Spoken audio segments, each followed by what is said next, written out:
Ufitori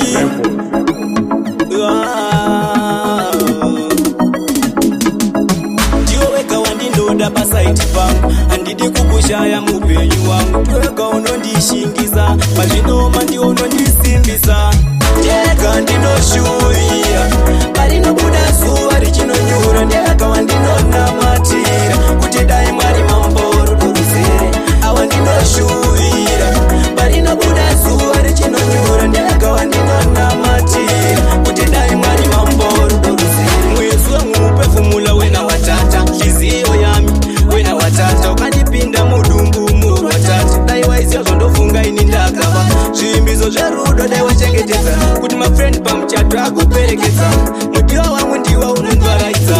usipo hapana chingandinakidza jega ndinoshuwira parinobuda zuva richinonyura ndega wandinonamatira kuti dai mwari mamboro doruzere awa ndinoshuwira parinobuda zuva richinonyura ndega wandinonamatira kuti dai mwari mamboro doruzere ndiwo wega wandinoda pasaiti pangu handidi kukushaya mupenyu wangu twega unondishingiza mazvinoma ndiwo unondisimbisa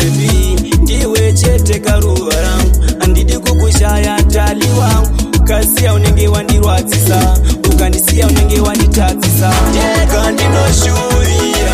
parinobuda zuva richinonyura ndega wandinonamatira kuti dai mwari mamboro doruzere awa ndinoshuwira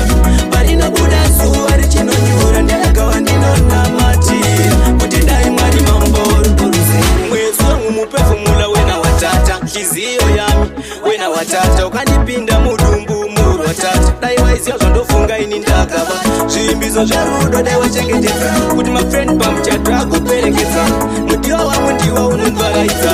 usipo hapana chingandinakidza ndega ndinoshuwira